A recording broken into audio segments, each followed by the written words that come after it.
À 5h30 du matin, une Toyota Camry a accéléré vers un bâtiment en briques à près de 160 km/h.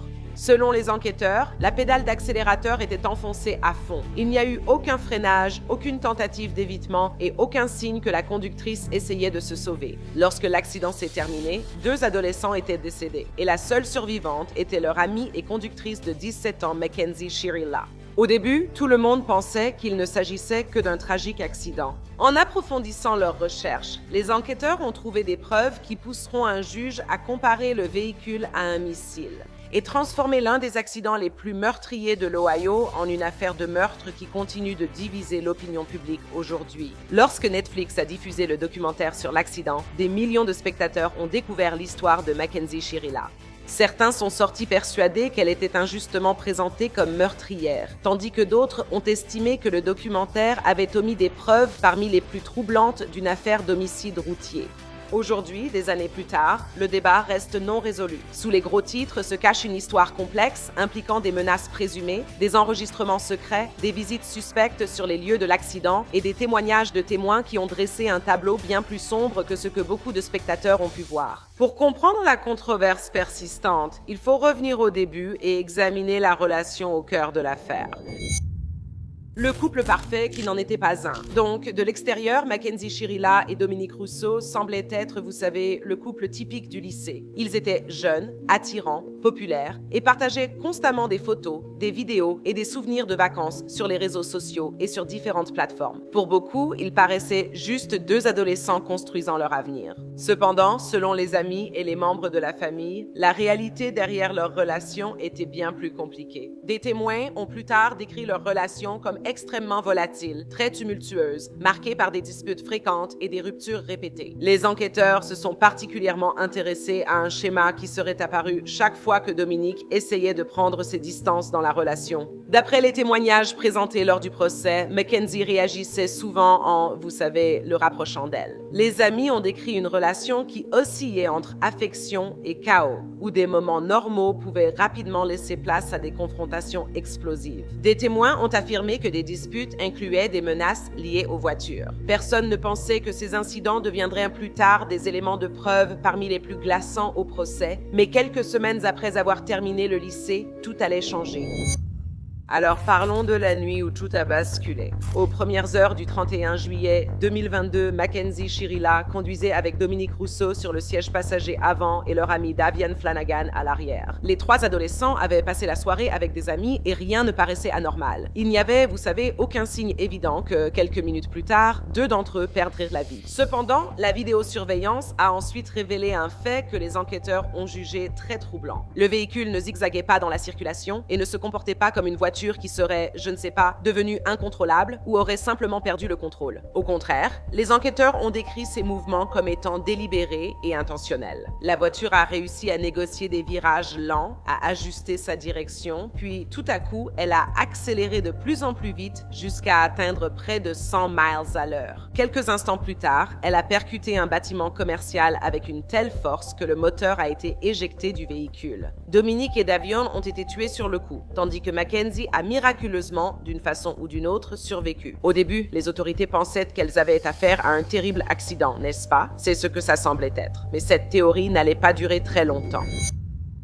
Voici la preuve qui a tout changé. Les données de la boîte noire du véhicule ont marqué un tournant dans cette enquête. Selon les procureurs, l'accélérateur est resté complètement enfoncé juste avant l'accident. Il n'y a eu aucun freinage. Il n'y a eu aucune correction de la direction et aucune tentative apparente d'éviter un quelconque impact. Les enquêteurs se sont demandé comment la pédale d'accélérateur pouvait rester enfoncée si Mackenzie avait vraiment perdu connaissance avant la collision, comme elle l'affirme. L'enquête a pris un tournant très spectaculaire lorsque les données du téléphone portable et du GPS auraient placé Mackenzie près du lieu de l'accident plusieurs jours avant que l'incident ne se produise. Les procureurs ont soutenu que ces visites n'étaient pas, vous savez, accidentelles et ont suggéré qu'elle avait repéré l'endroit à l'avance. Ce qui avait commencé comme une enquête sur un accident mortel s'est rapidement transformé en une affaire potentielle de meurtre prémédité. Alors que les enquêteurs continuaient à constituer leur dossier, d'anciens amis et camarades de classe se sont manifestés avec des témoignages décrivant une facette de Mackenzie que le public avait rarement vue, voire jamais. Certains la trouvaient contrôlante, manipulatrice et obsédée par des relations en train de s'effondrer. Que ces descriptions soient exactes ou non reste sujet à débat, mais vous savez, les procureurs estiment qu'elles ont aidé à établir un mobile. Leur théorie était très simple.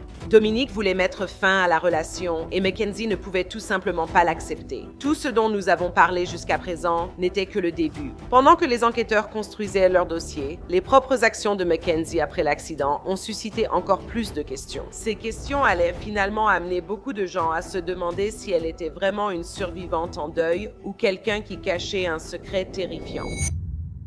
Maintenant, entrons dans les détails que Netflix a à peine abordés. L'une des preuves les plus controversées concernait une conversation enregistrée entre Mackenzie et sa mère à l'hôpital, peu de temps après l'accident. Les procureurs ont soutenu que Mackenzie semblait utiliser un langage codé pendant la conversation et ont suggéré qu'elle voulait que sa mère dise à la police qu'elle avait eu une crise. Par langage codé, j'entends du charabia. Maintenant, si cela est vrai, cela indiquerait que les discussions sur une explication médicale ont commencé presque immédiatement, bien avant que des experts aient pleinement évalué son état.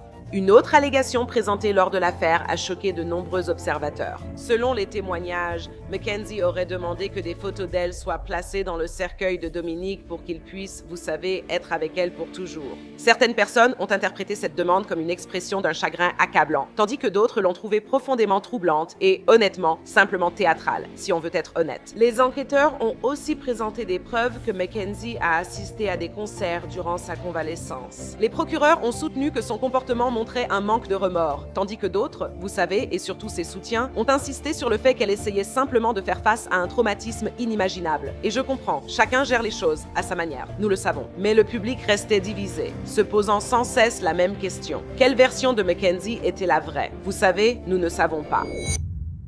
Passons maintenant aux détails fascinants dont les fans de True Crime parlent sans cesse.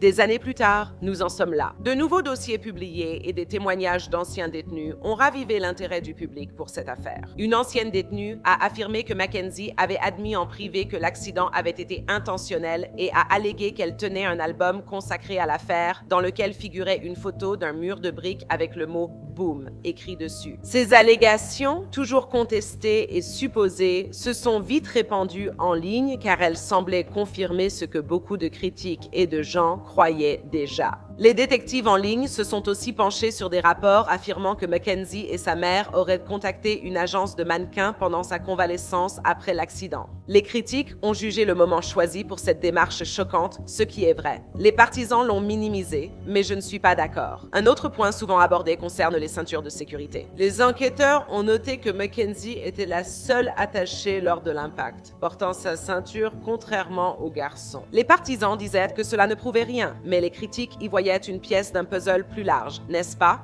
Aucune de ces affirmations ne prouvait l'intention seule, mais réunies, elles donnaient une image de l'affaire que de nombreux spectateurs trouvaient absente du documentaire Netflix. Passons maintenant au verdict et à ce qui s'est passé ensuite. En août 2023, la juge Nancy Rousseau a rendu un verdict qui a surpris de nombreux observateurs. Mackenzie Shirila a été condamnée pour meurtre, pas pour homicide par imprudence ou homicide involontaire. En expliquant sa décision, la juge a déclaré de façon célèbre que Mackenzie conduisait le véhicule comme un missile, le transformant en une arme utilisée délibérément. Elle a été condamnée à 2 peines concurrentes de perpétuité avec un minimum de 15 ans. Aujourd'hui, malgré la condamnation, la controverse entourant l'affaire n'a jamais disparu. Les avocats de la défense insistaient que l'intention n'était pas prouvée hors de tout doute raisonnable, tandis que des partisans évoquaient un possible épisode médical. Certains ont mentionné le syndrome de tachycardie orthostatique posturale comme possible cause de l'accident. Si elle en souffrait, elle n'aurait pas dû conduire, n'est-ce pas? J'ai raison?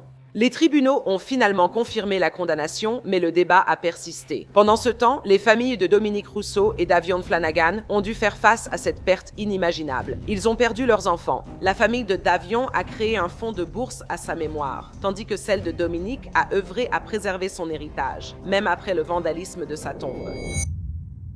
Où est-elle maintenant? Aujourd'hui, Mackenzie est toujours incarcérée dans l'Ohio et ne pourra demander une libération conditionnelle qu'après 2023. Son affaire continue d'attirer des documentaires, des podcasts, des enquêtes sur YouTube. Même Gypsy Rose en parle. C'est comme ça qu'on sait, non? Maintenant, il y a des discussions sans fin sur les réseaux sociaux. Et contrairement à beaucoup d'autres affaires criminelles, celle-ci ne semble jamais vraiment résolue, parce qu'elle ne l'est pas. Certains voient dans les preuves de la préméditation et de l'intention, d'autres perçoivent une adolescente traumatisée dont la vie a été brisée en quelques secondes. Mais des années après l'accident, la même question continue de diviser l'opinion publique. Était-ce un meurtre? Était-ce un accident tragique que les procureurs ont interprété sous l'angle le plus sévère possible? Les tribunaux ont répondu, ma chérie. Le public, cependant, reste profondément divisé. C'est peut-être pour cela que cette affaire continue de fasciner les gens. Ce n'est pas seulement à cause de la façon dont cela s'est fini, mais aussi parce qu'il est difficile de tout comprendre. 3 jeunes sont montés dans une voiture avant l'aube et seul l'un d'eux en est sorti vivant.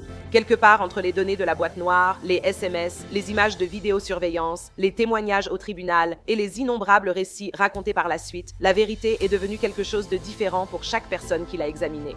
Au final, l'aspect le plus troublant de l'affaire n'est peut-être pas ce que Netflix a omis en soi.